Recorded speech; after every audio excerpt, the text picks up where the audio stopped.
Morning, everybody. It's been another very productive week here in the House.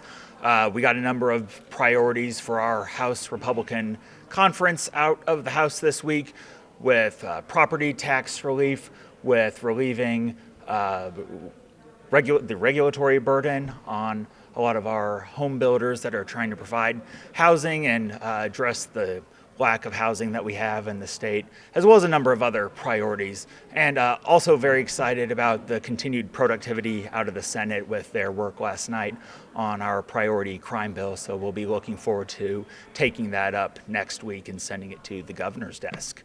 With that, what questions do you have? Representative, sorry, not about this session, but last year you championed the regulatory sandbox as a big priority, and to this point there hasn't been any takers yet. There haven't been any submissions for it. I know it's still like 6 months in. I was just wondering what your reaction to that is, and if you think the policy needs any kind of revision to make it more enticing. No, that's not particularly surprising.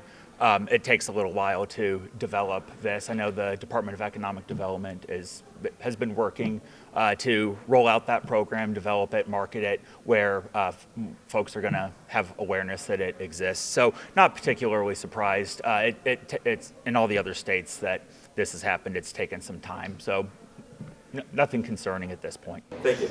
In addition to the crime bill, what else are you hoping to be able to send to the governor next week before spring break? You know, I think there's a few things that are moving. We have a few Senate bills that are being heard in committee this in the coming week. So we'll take a look at those. We'll see how the committee hearings go. We'll also continue to monitor what else the Senate might take up as far as House bills, and we'll be in a better position probably early next week to decide what, if any, Senate bills we bring up on the floor. Which Senate bills are you referring to, just topic-wise here? I know we've got a local government bill that's in committee right now. As far as Senate bills, I believe there's an energy bill as well, and there may be some others, but those are the two I'm most familiar with. What about the budget next week? Is that coming up on the floor anytime soon? No, it won't be on the floor next week, so it's still in committee.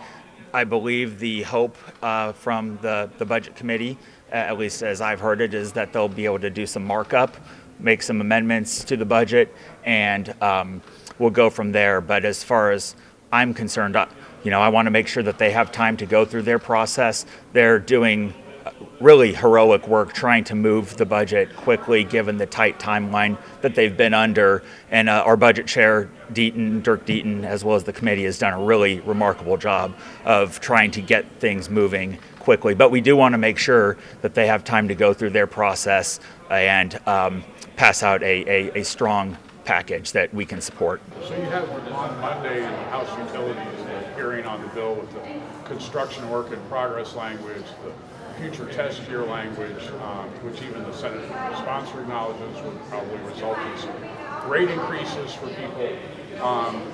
There's going to be a hearing and a vote that day. Is that bill being fast-tracked? Do you hope to get that to the governor's desk by the end of next week? I think we want to preserve options to do that. What do you think of that bill? Why is it moving so quickly? What's the importance for you? So I think there's a number of things going on with energy. One of the major concerns is that we've had federal energy policy over a decade or more that has resulted in a lot of our power plants being closed and about to be closed. And for us here at the state level, we are very concerned with wanting to make sure that our constituents and that the entire state has sufficient power generation to meet their needs.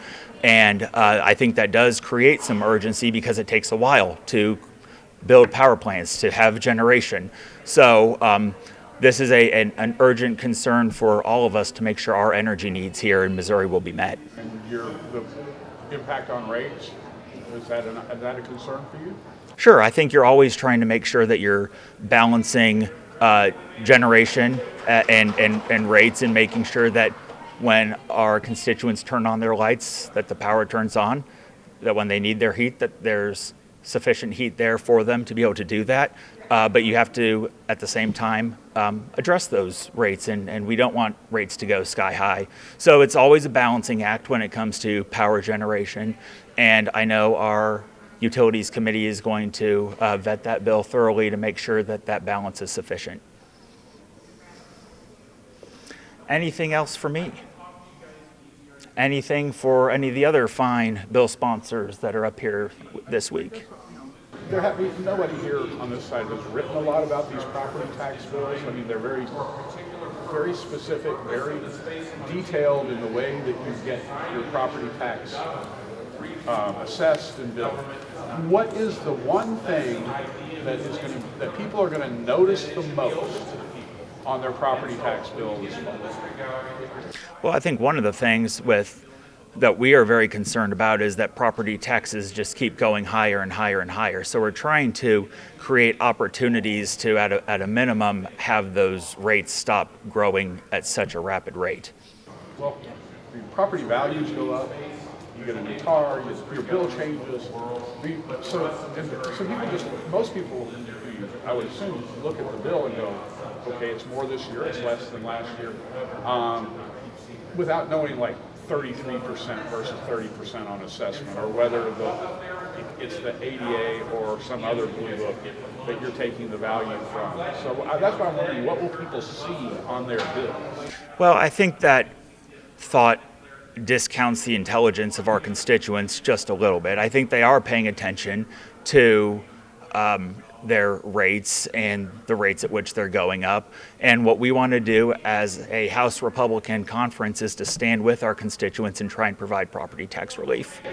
So On I the, think it on the was capital gain Representative. tax, on the tax topic, that you mentioned things that are going to happen next week. The capital gains tax bill that the House passed is in the Senate, but are you expecting that to also be able to go to the governor next week?